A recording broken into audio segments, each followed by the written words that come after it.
ജേർണലിസ്റ്റിലേക്ക് ഇറാന്റെ പരമോന്നത നേതാവ് ആയത്തുള്ള അലി ഖാംനെയുടെ സംസ്കാര ചടങ്ങുകൾ ഏതാണ്ട് പൂർത്തിയായിരിക്കുകയാണ്. ജനകോടികൾക്ക് നടുവിൽ, ഓർക്കുക, കോടിക്കണക്കിന് ഇറാനി പൗരന്മാരുടെ അന്തിമോപചാരത്തിന് നടുവിൽ ഒരു ധീരയോദ്ധാവായി, ഒരു രക്തസാക്ഷിയായി അന്ത്യവിശ്രമം കൊള്ളുകയാണ് ഇറാന്റെ പരമോന്നത നേതാവ് ആയത്തുള്ള അലി ഖാംനെ.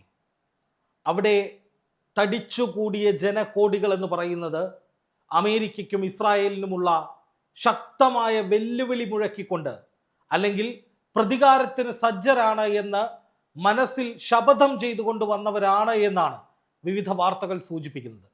ഇന്നലെ സംസ്കാര ചടങ്ങുമായി ബന്ധപ്പെട്ട് തടിച്ചുകൂടിയ ജനങ്ങൾ ഖാംനെയെ വധിച്ച ട്രംപിനെ അതേ നാണയത്തിൽ തിരിച്ചടിക്കണമെന്ന് പറഞ്ഞതായി പല വാർത്താ ഏജൻസികളിലും റിപ്പോർട്ടുകൾ കണ്ടിരുന്നു. എന്ന് മാത്രമല്ല, ഇന്നലെ നാറ്റോ യോഗത്തിൽ വെച്ച് തുർക്കിയിലെ അങ്കാറയിൽ നടന്ന നാറ്റോ യോഗത്തിനിടയിൽ തന്നെ ഇറാൻ സ്കെച്ച് ചെയ്തിട്ടുണ്ടെന്നും തന്നെ വധിക്കാൻ വേണ്ടി ഇറാൻ പദ്ധതിയിട്ടിട്ടുണ്ടെന്നും, പക്ഷെ അതുകൊണ്ടൊന്നും താൻ കീഴടങ്ങില്ല, തോൽക്കില്ല എന്നുമൊക്കെ അമേരിക്കൻ പ്രസിഡന്റ് ഡൊണാൾഡ് ട്രംപ് തന്നെ പറഞ്ഞിരുന്നു.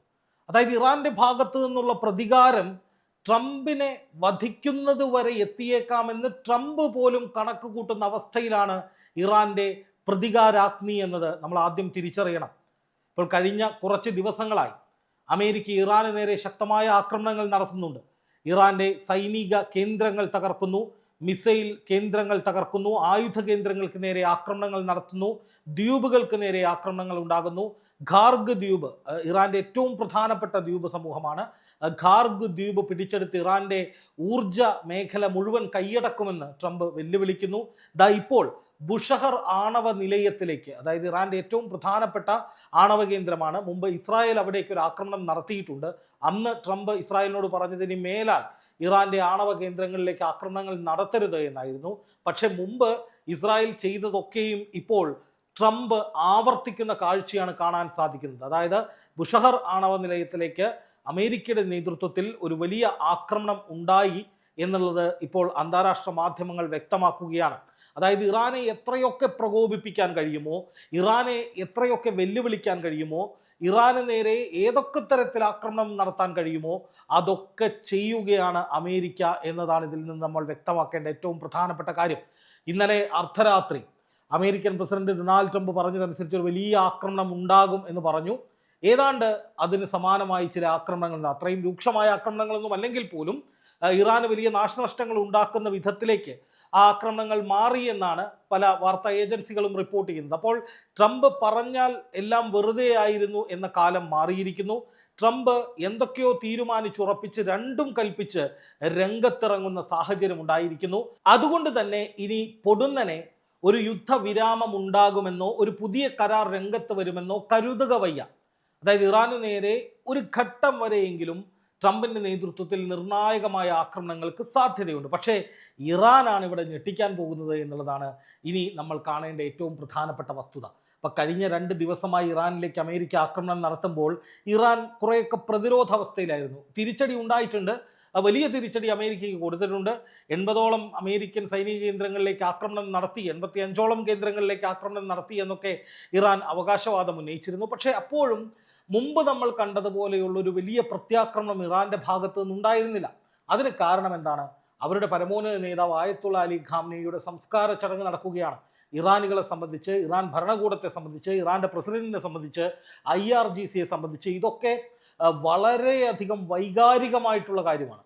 അതായത് തങ്ങളുടെ പ്രിയപ്പെട്ട ആത്മീയ നേതാവ് അദ്ദേഹം രക്തസാക്ഷിത്വം വരിച്ച സാഹചര്യത്തിൽ അദ്ദേഹത്തിൻ്റെ ഖബറടക്കം, സംസ്കാര ചടങ്ങുകൾ എന്ന് പറയുന്നത് അവരെ സംബന്ധിച്ച് വളരെ ആത്മീയമാണ്, അതുപോലെ തന്നെ വളരെ വൈകാരികവുമാണ്. അപ്പോൾ ആ സമയത്ത് ആരാക്രമിച്ചാലും ഒരു പരിധിക്കപ്പുറത്തേക്ക് തിരിച്ചടി നൽകാൻ ഇറാന് കഴിയില്ല. പക്ഷേ ഇപ്പോൾ ആ സംസ്കാര ചടങ്ങ് ഏതാണ്ട് പൂർത്തിയായിരിക്കുകയാണ്. ഇനിയാണ് ഇറാന്റെ ഇതുവരെ കാണാത്ത മുഖം അമേരിക്കയും ഇസ്രായേലും അതിലുപരി ഗൾഫ് രാജ്യങ്ങളും കാണാൻ പോകുന്നത് എന്നുള്ളതാണ് യാഥാർത്ഥ്യം.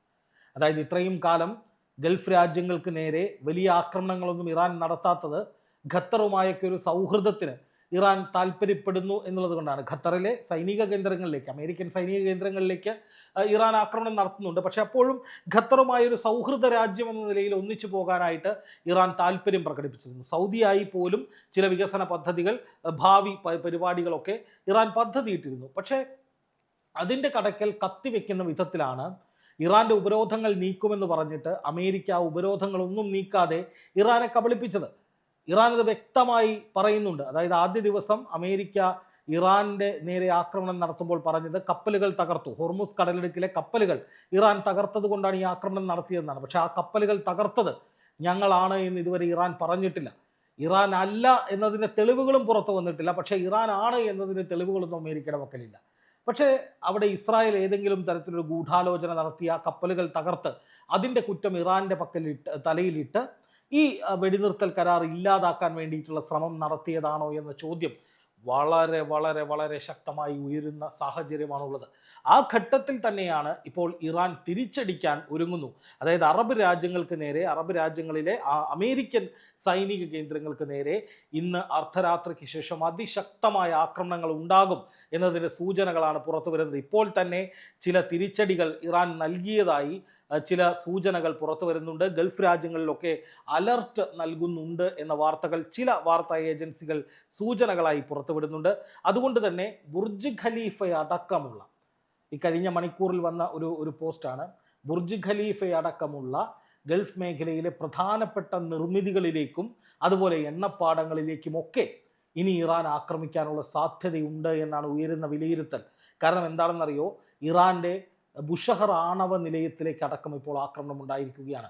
നമുക്കറിയാം, ഒരു ആണവ നിലയത്തിലേക്ക് ആക്രമണം ഉണ്ടായി, അവിടെ വലിയൊരു സ്ഫോടനമുണ്ടായി, ആണവ കേന്ദ്രം തകർന്നാൽ വലിയ തോതിലുള്ള ആണവ വികിരണം ഉണ്ടാകും. ഒരു ആറ്റം ബോംബിൻ്റെ അത്രയും വരില്ലെങ്കിൽ പോലും ഏതാണ്ട് സമാനമായ നിലയിൽ വലിയ നാശനഷ്ടങ്ങൾ സാധാരണക്കാരായ ജനങ്ങൾക്ക് ആ നാടിനുണ്ടാകും. അതായത് നാടിനെ മുഴുവൻ ആണവ വികിരണം ഏൽപ്പിച്ച് കൊലപ്പെടുത്തുക എന്ന ലക്ഷ്യത്തോടു കൂടി എന്ന് വേണമെങ്കിൽ പറയാവുന്ന വിധത്തിലാണ് ഇപ്പോൾ അമേരിക്ക അവരുടെ ആക്രമണം കടുപ്പിച്ചിരിക്കുന്നത്.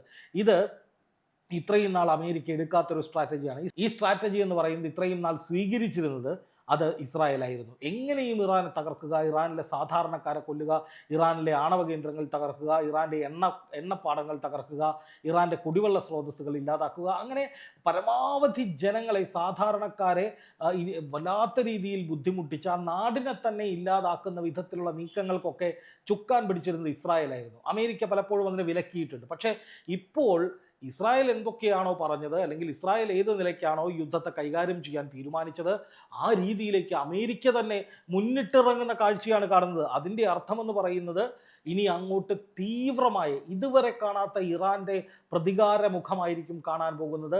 പ്രതികാരാഗ്നിയിൽ ഗൾഫ് മേഖലയ്ക്ക് വലിയ നാശനഷ്ടങ്ങൾ ഉണ്ടാകാൻ സാധ്യതയുണ്ട്. ഇസ്രായേലിന് നേരെയും ആക്രമണങ്ങൾ ഉണ്ടാകാനുള്ള സാധ്യതയുണ്ട്. അതുപോലെ തന്നെ ഇത് ഇനി ഒരു വെടിനിർത്തൽ കരാറിലൂടെ പരിഹരിക്കപ്പെടാത്ത രീതിയിലേക്ക് വ്യാപിക്കാനുള്ള സാധ്യതയുമുണ്ട്. ഒന്നുകിൽ ഇറാനെ തീർക്കണം അമേരിക്കയും ഇസ്രായേലും ചേർന്ന്, അല്ല എന്നുണ്ടെങ്കിൽ ഇറാൻ ശക്തമായി ആക്രമിച്ച് ഇവരെ മുട്ടുകുത്തിക്കണം. അല്ലാതെ ഇത് ഒരിക്കലും തീരാനുള്ള സാധ്യതയില്ല എന്നുള്ളതാണ് ഏറ്റവും പ്രധാനപ്പെട്ട കാര്യം. ഇനി മറ്റൊരു പ്രധാനപ്പെട്ട കാര്യം നോക്കുക, ഇറാൻ്റെ 8 സൈനികർ കഴിഞ്ഞ ദിവസം ബദർ അബ്ബാസിൽ നടന്ന ആക്രമണത്തിൽ കൊല്ലപ്പെട്ടതായി റിപ്പോർട്ടുകൾ ഉണ്ടായിരുന്നു. പ്രത്യാക്രമണം ഇറാൻ നടത്തിയപ്പോൾ അമേരിക്കയുടെ സൈനികർ വ്യാപകമായി കൊല്ലപ്പെട്ടു എന്ന സ്ഥിരീകരിക്കാത്ത റിപ്പോർട്ടുകൾ വരുന്നുണ്ട്. അപ്പോൾ അതുകൊണ്ട് തന്നെ പ്രകോപിതരായ അമേരിക്ക കൂടുതൽ മേഖലകളിലേക്ക്, ഇറാൻ്റെ 6-ലധികം പ്രവിശ്യകളിലേക്ക്, മേഖലകളിലേക്ക് ശക്തമായ ആക്രമണം നടത്തിയെന്നാണ് ഇപ്പോൾ റിപ്പോർട്ടുകൾ സൂചിപ്പിക്കുന്നത്. അപ്പോൾ അമേരിക്കയ്ക്കുണ്ടാകുന്ന നാശനഷ്ടങ്ങൾ വർദ്ധിക്കുന്നു, അമേരിക്കയുടെ സൈനിക കേന്ദ്രങ്ങൾക്ക് തകർച്ച വർദ്ധിക്കുന്നു, രൂക്ഷമാകുന്നു.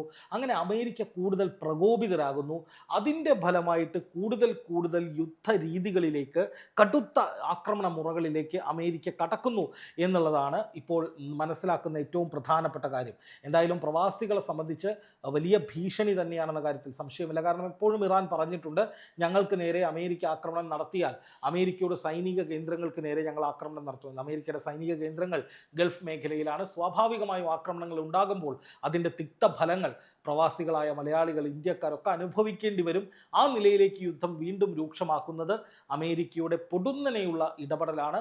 അതായത് കരാർ, ഒരു സുപ്രഭാതത്തിൽ ഈ കരാർ വേണ്ട എന്ന് പറഞ്ഞുകൊണ്ട് അമേരിക്ക രംഗത്ത് വരുന്ന സാഹചര്യം, അതായത് ഹോർമൂസ് വഴി കപ്പലുകൾ കുറേയധികം പോവുകയും വരികയും ചെയ്ത് ഹോർമൂസിലുണ്ടായിരുന്ന പ്രതിസന്ധി ഒരു ചെറിയ അളവിലെങ്കിലും പരിഹരിക്കപ്പെട്ടതോടെയാണ് അമേരിക്ക വീണ്ടും ഇറാനെ ശത്രുപക്ഷത്ത് നിർത്തി ഇസ്രായേൽ ആക്രമിച്ചതിനേക്കാൾ ശക്തമായിട്ട് ഇറാനെ ആക്രമിക്കാൻ തുടങ്ങുന്നത്. അപ്പോൾ അതിലൊക്കെ വലിയ ചതിയുണ്ട്, ഇരട്ടത്താപ്പുണ്ട് എന്ന കാര്യത്തിൽ വലിയ സംശയമൊന്നും വേണ്ട.